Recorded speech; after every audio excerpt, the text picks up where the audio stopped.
Het leven gaat niet altijd over rozen. En daarvoor moest ook lot hem zien. Maar ieder mens kent zijn geluk. In een leven wie een Grubbevos kon ik op zoek naar bijzondere mensen in Grubbevos. Door mooie verhalen, in welke hoedanigheid dan ook. En in deze eerste aflevering ontmoet ik Chris, die op zijn eigen wijze soms ook weer een vos leeft.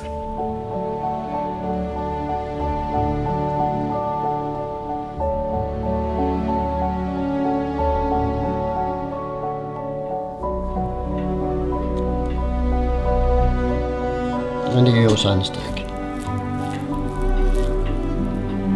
Als ze al kans koopt. Peerdemes. Chris houdt van vissen, dat buurt me bij binnenkomst wel duidelijk. Ik wil echter iets wat meer weten over zijn achtergrond. Er is dan wel een Grubbevorsteneer. Is echter in Lottem geboren. Ik woonde op Lottem, maakte wij even leven stond ik Grubbevos. Zullen we zeggen, een grensbewoner, om het zo maar te zeggen. Als het goed is, ben ik in Lottem. Ja. Maar zo voel ik me dus echt niet, die herinner ik nooit, nee. Mm. Dan ben ik op een Vaarse school gegaan. Eerst naar de kleuterschool. Daar hebben ze een leuke zuster, Mercedes. Mm. Die hebben dan een keer een koolhakkelaar. Koolhakkelaar? Ja, ik keek er 100 dagen gezet, dat is wel een mooie moes hoor net als tijd. Dan wist ik koolhak in. Ik ben op die kei gelegen, op die kolen. Dus Dan moest ik toen ook wel af en toe verstraft, dus daar was ik wel gewend. Ja? Ja? Oh Was... ja, ik bedoel het gevreten, dan had je de meester wel klaar. Kost het toch niet goed. Dan zat ik ramen in. Ja, dan was ik er op die Mercedes. Maar dan moest Toon Peters en Wielke Maas, vrouw Wielke vrouw staat en die hebben ook diezelfde prijs gehad. En dat speelde wie al laatst toen dan? Niet speelde. Ja, kleuterschool, 4 jaar. Kleuterschool, veel jaar. Nou Chris. Ja, dan weet ik ook al wat ik poes hoor. Kijk die onder de rok. Ja, die gaan onderbroek samen. Ja, daar kom ik toch weer op de school dus. Maar jullie woonden dus in Lottem. Ja. Dicht bij Grubbevos. Maar dus eerst van, nou ik heb, ondanks dat, ik geen Lottemse gevuld. Nee, helemaal niks. 0,0. Wie kwam dat dan? Dat is papa Harniger op een voorster. En vroeger in het die pap nog leefde, toen zei die 2 kerkhoven van Grubbevos al laten bijeenmaken. We openen in de bos hoe ze een gezamenlijk kerkhof maken. Dus papa dan eens protesteerde, wat ze zei. Ja. Als ik onder de grond lig zitten, wil ik niet met de Lottemse vechten. Klaar. Zo dacht hij erover. Ja. We zijn ook altijd nog op een vaste school gegaan. Ja, hoeveel waren jullie toes? 5.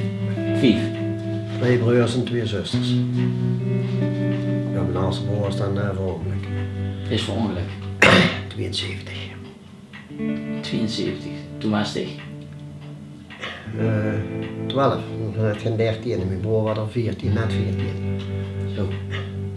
Ze was zo jong toen het gebeurde. Ja, Josep ook. Fietsen tegen de wagen aan. Was er toevallig een neef van mijn vader aan. Ik zei in nog vliegen, die ging 6 meter luigen. Ik was erbij. Ik stond aan de keukenblok, waren net terug van het vis, dat is vroeg 's middags. En ze papte er naartoe, ja, zei tegen zijn man, stel ik maar bij de eerste vuur. Want die man is gestorven. 90. Nee. Die papa had een hersenbloeding, die man. Ook, Ook. allebei. Paasboom klaarleggen. Dat hebben ze altijd gezegd dat mijn broer verongeluk is. Als me wat even komt, dan moet me gebeurd zijn. En mijn goed ook, want ik ben vrijgezel en als je in de rolstoel liggen zit, heb ik mijn ganse leven aangehangen. En ze gaan leven. Dat is werkelijk dus heilig. Kan ze ganse leven, kan ze liefde zorgen. En dat heeft ze nog niet gehad. Nee. Dat is niet niet als ze hoeven te liggen.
lange tijd heeft Chris als stucadoor gewerkt.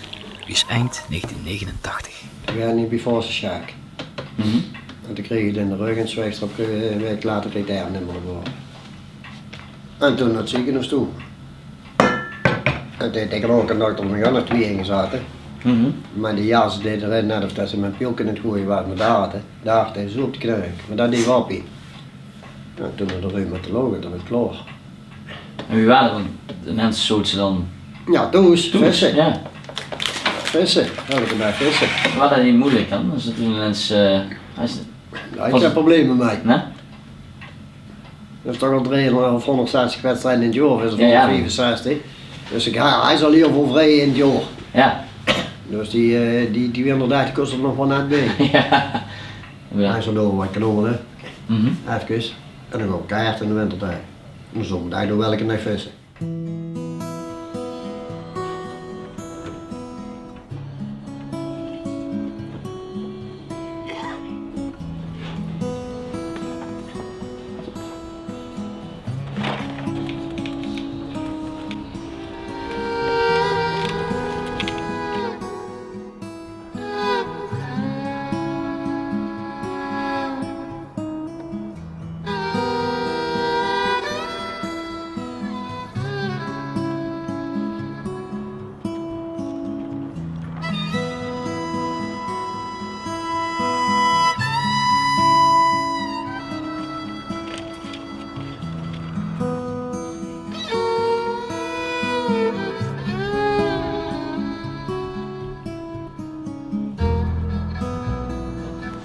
Wat vind je zo fijn aan het vissen? Alles in de natuur. Kijk eens morgen doorkomt. Dan loop ik niet rond. Of 2 keer, dat kan je mij niet veel doen. En moest je dus die ijsveeltjes liggen. Maar die moesten net zien. Want die vliegen hier liggen voor water, dus de blauwe parel even komen. Maar die zien vliegen vlug. Dan moesten net zien en anders dan best wel wat te laat. Ken ze ook veel van de natuur dan zo? Ja. Door het vissen? Nou ja. Ja, en vroeger deze papa een beetje struipen, ja, bij deze behoeven niet. Jagen, vissen en struipen en doen. Dus alles wat met de natuur te maken heeft. Ja. Dan open dan met zijn dierentuin en de speeltuin.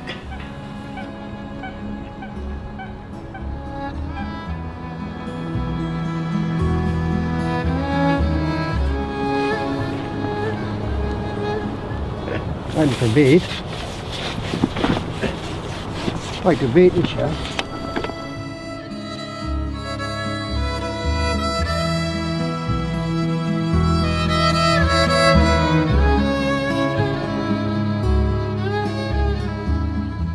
Wat denk je zo aan als je zo de kant zit, Chris? Dus echt... Gewoon, ik ben naar de dabber aan kijken, dan ben ik aan het denken dat het dan ondergaat.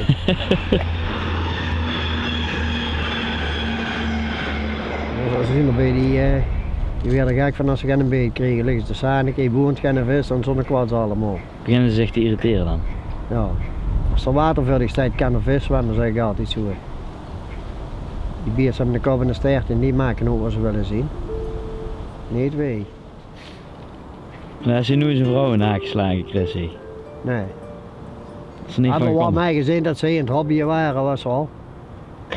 Dat ze in een kapertentje logen en dan kregen ze ook geen beet meer. Ja, de vriendin kwam, ja. Moest die gardien toch maar dicht van de kapertent. Dan moest er toch wat anders gebeuren. Ja, dat is ook natuur, zeg maar. Hè. Zolang als ik als verwerken ze vissen. Zo is tot de laatste moment doen, zolang ze het kent. Ja. En dan nog, als er hier een is, dan zitten er bij die non, hè.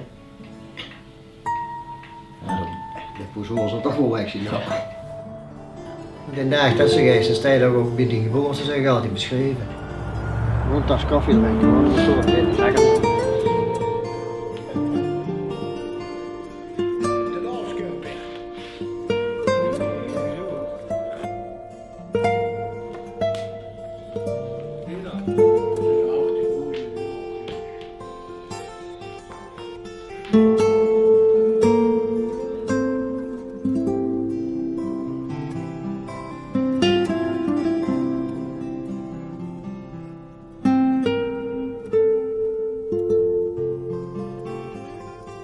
kindgeheimen, die past in leven wie een grubbe vos tibbelstan.